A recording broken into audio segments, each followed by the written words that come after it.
सतगुरुदेव की जय। वीडियो को लाइक और शेयर जरूर करें, चैनल को सब्सक्राइब जरूर करें। हमारे पिता हैं कबीर परमेश्वर जी, वो हमारे लिए भटक रहे हैं। कबीर साहब कहते हैं मैं रो तू सृष्टि को, और ये सृष्टि रो मोहे। और कहे कबीर हमारे वियोग को ये समझ न सकता कोई। वैसे गरीबदास जी की वाणी है, कहे गरीब इस वियोग को समझ नहीं सकता कोई। कहने का भाव ये है कि हम उस सुखदाई भगवान की खोज में लगे हैं, और उसकी खोज करते करते हम ऐसे अनाड़ी संतों के पास फंस जाते हैं जिनको कह कह का पता नहीं, दाढ़ी मूछ बढ़ा कर लाल पीड़े कपड़े पहन के ऐसे बैठ जाते हैं गुबन का। हमने सोचा बड़े विद्वान होंगे, बड़े पहुंचे हुए संत है। तो ये काल के दूत ठोर ठोर बैठा रखे इसने अपने, और भगवान आते हैं हम उनकी सुनते नहीं, क्योंकि उन काल के दूतों से गढ़े प्रभावित हो चुके होते हैं। कोई 10 वर्ष से लगा है, कोई 20 वर्ष से, कोई 5 वर्ष से, वो सेट हो गया क्योंकि ग्रुप बन गया। उनकी सब एक जैसी विचारधारा है। उस विचारधारा से हटकर कोई ज्ञान सुनने को मिलता है तो हम विरोध कर लेते हैं। दुर्भाग्य हमारा। ज्ञान को सुनना चाहिए, गहराई तक जाना चाहिए, निष्कर्ष निकालना चाहिए, फिर अच्छा लगे तो स्वीकार करो, ना छोड़ देना चाहिए। पहले ही विरोध करने लग जाते हैं, झगड़ा ठान लेते हैं। ये क्रोथा कांड इसी का कारण था। इन दुष्ट लोगों ने अपनी दुकानें बंद होती देखकर ये जुल्म करवा दिया, झूठे प्रचार करवाया, और 21 महीने तक इस प्रचार को बंद करा दिया। कीड़े पड़ा कर इसे व्यक्तियां का तुम्हारे सामने दिखा दूंगा ऐसे जालिम लोगों को। वो पुरुषोत्तम कोई और है, और वो पुरुषोत्तम रहता कहाँ है? वो शाश्वत स्थान में रहता है, सनातन परमधाम में रहता है, और वहां से चलकर आता है। हम सभी आत्माएं उस परम अक्षर ब्रह्म सत्य पुरुष कबीर देव जी की हैं। वो हम सबका पिता है, चींटी से लेकर हाथी, रंग से लेकर राजा तक का। लेकिन यह काल ने हमें अपने स्वरूप से ही अपरिचित करा दिया, हमारे वास्तविक ठिकाने से हमें गुमराह कर दिया। यहाँ जन्म मरण का विधान हमें फाइनल बता दिया। अपने आप को इसने निराकार सिद्ध करवा दिया, क्योंकि ऋषि महर्षियों ने परमात्मा पाने की चेष्टाएं की, क्योंकि आत्मा परमात्मा से बिछड़ने के उपरांत उसी दिन से इसकी खोज में लग गई, क्योंकि आत्मा को परमात्मा के अभाव का बहुत गहरा धक्का लगा।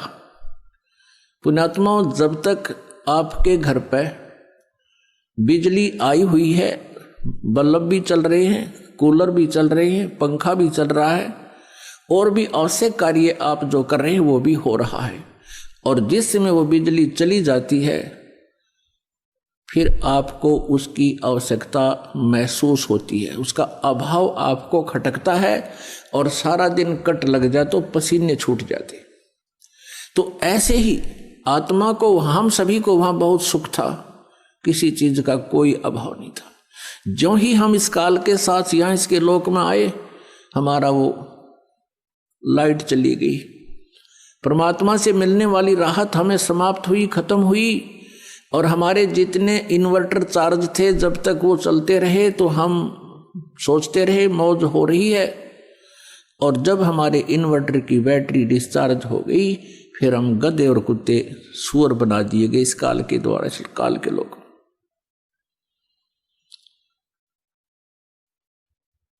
तो पुण्यात्माओं, उस परमेश्वर की तलाश हमने उसी समय से शुरू हो गई, क्योंकि सबसे पहले हम सभी को इस काल ने अपने कृत्रिम स्वर्ग लोक में रखा। कृत्रिम, बनावटी, नकली, और वहां हमारी ही पूंजी को हमें ही देता रहा।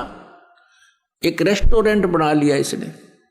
हम जो वहां राम नाम की पूंजी लेकर आए थे, उस रेस्टोरेंट में इसने हमसे छीन ली, और सुविधाएं जो देता था उसके चार्जिंग शुरू कर दिए, उसके चार्ज हमसे लेने शुरू कर दिए। जब हम कंगाल हो गए, पृथ्वी पर पटक दिए, कुत्ते और गधे सुअर बना दिए, और मनुष्य जीवन, एक मानव जीवन इसने हमें देना पड़ रहा है, क्योंकि इसको परमात्मा ने एक श्राप लगा दिया। यदि पुण्यात्माओं इसको परमात्मा श्राप नहीं देते परमेश्वर कबीर जी, तो यह हमें मनुष्य जीवन कभी नहीं देता, इस पृथ्वी पर पटक देता सजाएं भोगने के लिए, और ऊपर हमें कभी भी अपने मूल ठिकाने का पता नहीं लगता। ये रहम किया भगवान ने। तो वो परमात्मा, तो ऋषि महर्षियों ने परमात्मा के पाने का प्रयत्न किया। वेद परमेश्वर कबीर जी द्वारा दिए गए थे 500 वेद। इस काल भगवान ने उनमें से 4 रख लिए, एक नष्ट कर दिया। 5वां वेद सूक्ष्म वेद।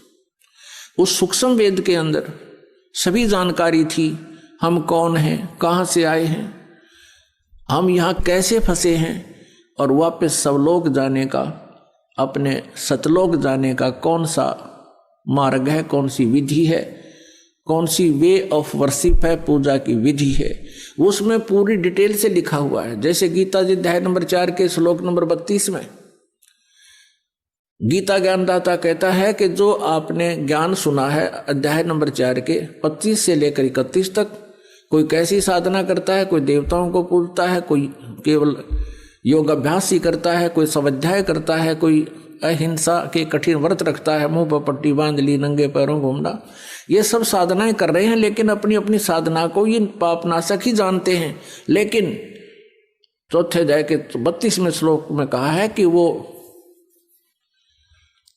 वास्तविक इन यज्ञों की जानकारी, यज्ञ माने धार्मिक अनुष्ठानों की जानकारी सच्चिदानंद घन ब्रह्म की वाणी में, ब्रह्मणे मुखे, ब्रह्मणे मुखे माने सच्चिदानंद घन ब्रह्म यानी परम अक्षर ब्रह्म की वाणी में विस्तार से कहा गया है।